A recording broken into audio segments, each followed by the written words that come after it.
Kagulat World, hindi na simpleng participant lamang si Alexandra Ayala sa Washington. Isinama mismo ang pangalan at larawan ng Filipina tennis star sa official star-studded promotional poster ng 2026 Mubadala DC Open. Kasama ang Olympic champions, Grand Slam winners, dating world number 1 players at ilan sa pinakamalalaking pangalan sa international tennis.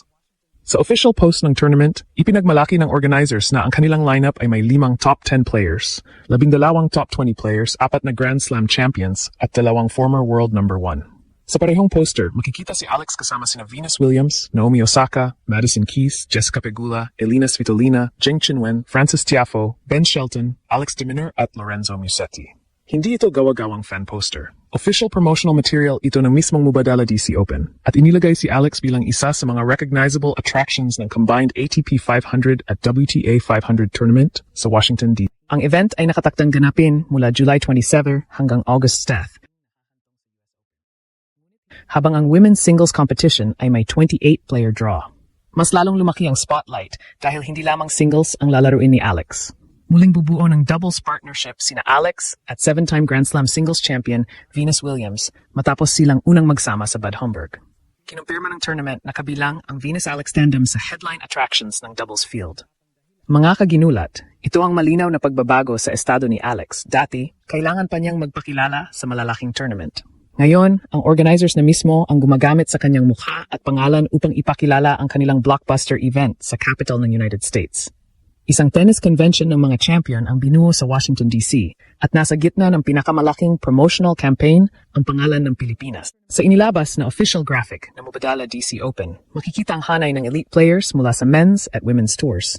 Naroon ang mga Grand Slam champions, Olympic medalists, dating world number 1 players, established top 10 stars, at fan favorites mula sa iba't ibang bansa. Ngunit para sa mga Pilipino, may isang mukha sa poster na agad na nangingibabaw, Alexandra Ayala.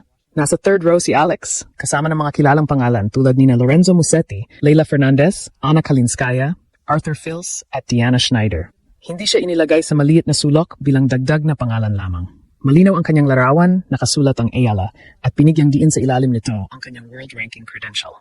Mahalaga ang detalye dahil official tournament promotion ito. Ibig sabihin, hindi lamang kinikilala ng organizers si Alex bilang isang player na nasa entry list. Nakikita rin nila ang kanyang promotional value. Ang kanyang kakayahang humatak ng attention mula sa international audience, Filipino diaspora at bagong tennis fans. Sa caption ng Mubadala DC Open, sinabi ng tournament na reporting for duty na ang kanilang blockbuster group. Inilarawan nila ang lineup bilang binubuo ng 5 top 10 players, 12 top 20 players, 4 na Grand Slam champions, 2 dating world number 1 at ilan sa pinakamalalaking pangalan sa tennis. At kasama si Alex sa visual representation ng grupong iyon. Siyempre, hindi ibig sabihin na lahat ng accomplishments na binanggit sa caption ay kay Alex. Ang statistics ay tumutukoy sa pinagsamang field, ngunit ang mas malaking mensahe ay malinaw. Pinili siyang isama ng organizers sa mga pangunahing mukhang ginagamit upang ibenta at ipakilala ang tournament. Sa women's field, kabilang sa leading names sina Jessica Pegula, Elina Svitolina, Naomi Osaka, Madison Keys, Leila Fernandez, Zheng Qinwen, Venus Williams at Alex. Iniulat din ng WTA na ang Washington lineup ay puno ng established stars, kabilang ang top 20 competitors at mga dating major champions. Si Pegula ay isa sa pinakamataas ang ranking sa field. Si Osaka ay 4-time Grand Slam singles champion at former world number 1. Si Keys ay isa ring major champion. Si Venus naman ay isa sa pinaka-decorated at pinaka-recognizable players sa kasaysayan ng women's tennis. At sa hanay ng mga pangalang iyon, hindi nawawala si Alex. Yan ang malaking development. Noong mga nakaraang taon, madalas na ang usapan tungkol kay Alex ay kung makakapasok ba siya sa main draw, kung bibigyan ba siya ng wildcard, o kung makaharap ba niya ang isang malaking pangalan. Ngayon, direct entrant na siya sa maraming importanteng events, nakakaharap ang elite players, at isinasama na sa official marketing campaigns ng malalaking tournaments. Ang 2026 Mubadala DC Open ay hindi ordinaryong event. Isa itong combined men's and women's tournament na may ATP 500 at WTA 500 status. Sa isang venue, makikita ng fans ang stars mula sa parehong tours. Ang women's singles draw ay binubuo ng 28 players, kung saan ang top 4 seeds ay may first round bye. Dahil dito, napakataas ng visibility ng tournament.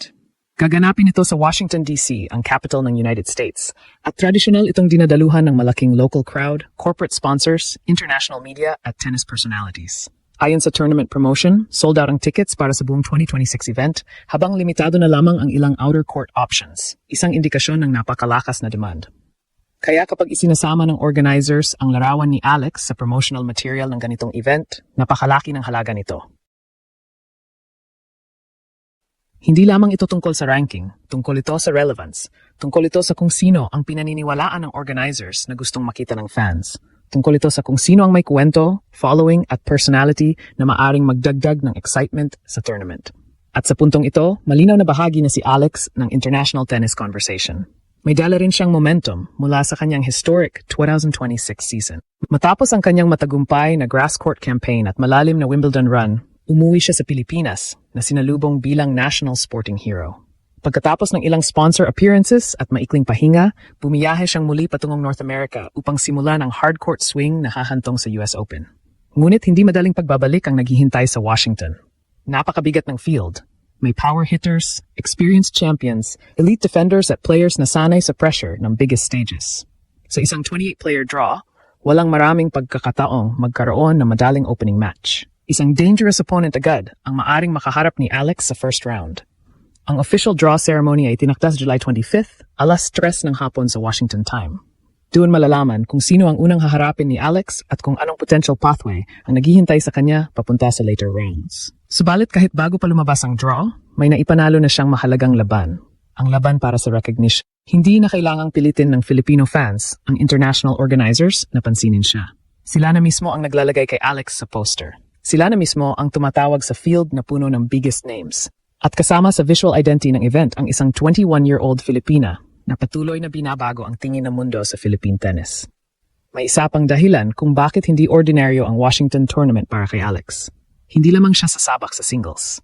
Muling makakasama ni Alex si Venus Williams sa women's doubles, isang tandem na agad naging isa sa pinakamalaking promotional attractions ng event. Kinumpirma ng Mubadala DC Open na kasama ang Venus Ayala partnership sa kanilang headline doubles field. Sa official tournament coverage, itinampok ang tambalan nila kasabay ng iba pang attention-grabbing partnerships, kabilang ang Francis Tiafoe at Nick Kyrgios sa men's doubles. Napakalaki ng pangalan ni Venus. Siya ay 7-time Grand Slam singles champion, dating world number 1 at isa sa mga pangunahing personalidad na tumulong magbago sa women's tennis. Kapag sinama pa ang kanyang doubles achievements, mayroon siyang 14 Grand Slam women's doubles titles, karamihan kasama ang kapatid niyang si Serena Williams. Para kay Alex, ang muling pakikipaglaro kay Venus ay hindi lamang ceremonial appearance. Isa itong pagkakataong matuto mula sa isang legend sa loob mismo ng competitive match. Sa doubles, kailangan nilang mabilis na makabuo ng chemistry sa serving patterns, net movement, return positioning at communication. Dahil left-handed si Alex at may malaking reach si Venus, posible silang magkaroon ng interesting tactical combination, lalo na kapag nagamit ang aggressive forehand ni Alex at ang experience ni Venus sa net.